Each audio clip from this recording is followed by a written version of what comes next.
पिछले काफ़ी दिनों से सोशल मीडिया पे और मेन स्ट्रीम की मीडिया पे इस बात पे डिस्कशन किया जा रहा है कि इस देश में वन नेशन वन इलेक्शन होना चाहिए। यानी कि एक देश में एक ही बार में चुनाव होने चाहिए, चाहे वो चुनाव सरपंच के हों, पंचायत के हों, विधानसभा के हों, विधान परिषद के हों, लोकसभा के हों या राज्यसभा के हों। इसके पीछे जो तर्क दिया जा रहा है वो तर्क ये दिया जा रहा है कि इससे जो होगा पैसे का बचत होगा। जो हमारे देश का बजट जो बर्बाद होता है इलेक्शन करवाने में, वो सबसे ज़्यादा फेयर इलेक्शन होगा, वंस होगा, एक बार में ही इलेक्शन होगा और इससे पैसे की बचत होगी। जैसा कि बार बार ये देखा जाता है कि हमारे देश में चुनाव लगातार होते रहते हैं। कभी पंचायत स्तर के चुनाव होते हैं, नगर पंचायत के चुनाव होते हैं, नगर निगम के होते हैं, विधानसभा के होते हैं, विधान परिषद के होते हैं, लोकसभा के भी होते हैं और राज्यसभा के होते हैं। तो इसमें क्या होता है कि बहुत सारे धन की खर्च होती है। ये बात बहुत सही है कि चुनाव कराना बहुत महंगा पड़ता है, बहुत कॉस्टली होता है। इसका जो प्रोसेस होता है वो काफ़ी लंबा होता है और इसमें जो हमारे देश के खजाने की जो बात करें वो बहुत ज़्यादा पैसा इसमें बर्बाद होता है। इसके अलावा सिक्योरिटी अरेंजमेंट से लेके बूथ मैनेजमेंट से लेके और गाड़ियों को अरेंज करना और बाकी सरकारी टीचर्स को लगाना, चुनाव आयोग के को कर्मी प्रोवाइड करवाना, ये सारी चीज़ें मिला के हमारे देश का जो चुनाव है वो वास्तव में बहुत एक्सपेंसिव है। हमारे देश का जो चुनाव है वो वास्तव में बहुत ही खर्चीला है और ऐसा जो सरकार है, जो हमारे देश के जो अभी की भाजपा की सरकार है, तो अभी की सरकार का वास्तव में ये मानना है कि हमारे देश का जो चुनाव है ये वन नेशन वन इलेक्शन होना चाहिए, यानी एक राष्ट्र और एक चुनाव होना चाहिए। एक बार में ही एक चुनाव हो और देश भर के जितने भी जनप्रतिनिधि हैं वो इस एक ही चुनाव के माध्यम से चुन लिए जाएँ। तो मेरा ये कहना है कि ठीक है, आप वन नेशन वन इलेक्शन कर रहे हैं, इसमें हमें कोई आपत्ति नहीं है। ये वन नेशन वन इलेक्शन होने चाहिए, पैसे की बचत होनी चाहिए। लेकिन एक स्ट्रॉन्ग सवाल ये बनता है कि क्या जो पार्टियां वन नेशन और वन इलेक्शन के फेवर में हैं, वो क्या बिना पैसे के पैसा लिए क्या अपने कैंडिडेट्स को टिकट देती हैं, या अपने जो धनासेठ हैं, जो पूंजीपति हैं, जो इंडस्ट्रियलिस्ट हैं, क्या उनसे चुनाव करवाने के लिए पैसे नहीं लेती हैं?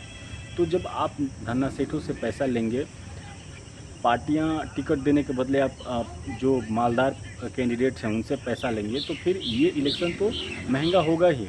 और जो करोड़ों अरबों रुपये लगा के चुनाव जीतेगा, वो चुनाव जीतने के बाद अपने पैसे वसूल करेगा, इसमें कहीं कोई डाउट नहीं है।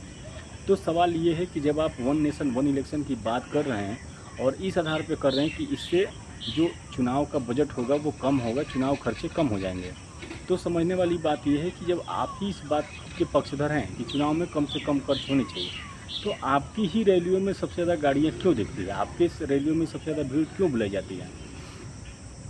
तो जब अगर बजट का इतना ही चिंता है तो लगातार आप लोग हज़ारों की संख्या में, लाखों की संख्या में गाड़ियाँ, बस भेज करके सरकारी स्कूल के बच्चे, प्राइवेट स्कूल के बच्चे, आम जनता को और अपने वर्कर्स को टास्क दिया जाता है कि इतने संख्या में आपको जो है भीड़ लेके आनी है नेताजी की रैली के लिए। तो जब पैसे की इतनी फिक्र है तो इतना क्राउड मैनेजमेंट क्यों आप लोग के द्वारा किया जाता है? दूसरा सवाल है कि वन नेशन वन इलेक्शन ही क्यों? वन नेशन वन सिलेबस क्यों नहीं हो सकता हमारे देश में? गुजराती मीडियम में कुछ और पढ़ाया जा रहा है, तमिल में कुछ और पढ़ाया जा रहा है, बंगाली में, उड़िया में कुछ और पढ़ाया जा रहा है। तो जो और एक सेम टाइम पे सेम क्लास के बच्चों को देखा जाए तो सीबीएसई में कुछ और पढ़ाया जाता है और गवर्नमेंट स्कूल के जो हमारे पैटर्न्स हैं उसमें कुछ अलग पढ़ाया जा रहा है। तो same one nation one syllabus या वन एजुकेशन सिस्टम क्यों नहीं हो रहा है? बड़े लोगों के लिए अलग से एजुकेशन सिस्टम है, गरीब के लिए अलग से एजुकेशन सिस्टम है, तो ये इसमें यूनिटी क्यों नहीं हो रही है? सिमिलरली हम मेडिकल के फील्ड में क्यों नहीं one nation one medical policy बना रहे हैं, ताकि जो बड़े लोगों को अलग से वीआईपी ट्रीटमेंट मिलता है कि वो किसी भी हॉस्पिटल में जाके एडमिट हो जाते हैं, उनको कोई खर्च नहीं देना पड़ता है। टोल टैक्स पे आप देखें तो मंत्रियों के, विधायकों के जो गाड़ियाँ होती है वो धड़ाधड़ पास होती है, वहीं आम आदमी जो होता है उसको टोल देना पड़ता है। तो ऐसी परंपरा आपने क्यों बना रखी है? इसको क्यों नहीं तोड़ा जा रहा है कि टोल पे भी सारी गाड़ियाँ सबकी सेम पास हो? अगर टोल लगे तो सबको लगे, नहीं लगे तो किसी की नहीं लगे।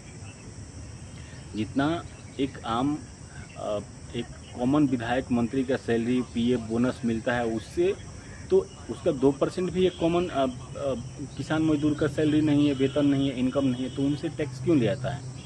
तो मेरा सवाल ये है कि जब आप वन नेशन वन इलेक्शन करना चाहते हैं तो हम इस आपको पूरा सपोर्ट में है, इसको पूरा समर्थन देते हैं, पूरा सपोर्ट करते हैं कि आप वन नेशन वन इलेक्शन कीजिए। देश का पैसा है, देश के पैसे को बचाइए, इलेक्शन प्रोसेस में इसको बर्बाद नहीं करना है। लेकिन सवाल ये है कि वन नेशन वन इलेक्शन करने से पहले आपको वन नेशन वन एजुकेशन भी करना होगा, one nation one medical system भी करना होगा, वन नेशन वन सिलेबस भी करना होगा, और टोल टैक्स पे सबके लिए कॉमन रूल होने चाहिए, और जस्टिस भी इक्वली सबको अवेलेबल होना चाहिए। अगर आप ये सारी चीज़ें लागू करते हैं तो बेहिचक आप वन नेशन वन इलेक्शन को आप इन्फोर्स कीजिए, हमारा पूरा समर्थन है। और देश के पैसे को बर्बाद होने से बचाइए, और देश का education system, health system, transport system ठीक कीजिए, ताकि हमारे देश की उन्नति प्रगति हो सके। और जब भी हमारा कंपेयर हो तो हमारे वेस्टर्न जो दुनिया के सबसे टॉप डेवलप्ड कंट्री हैं उनसे हमारा कंपेयर हो, ना कि हम बुरुंडी से और बांग्लादेश से अपना कंपेयर करें कि हम उनसे आगे हैं।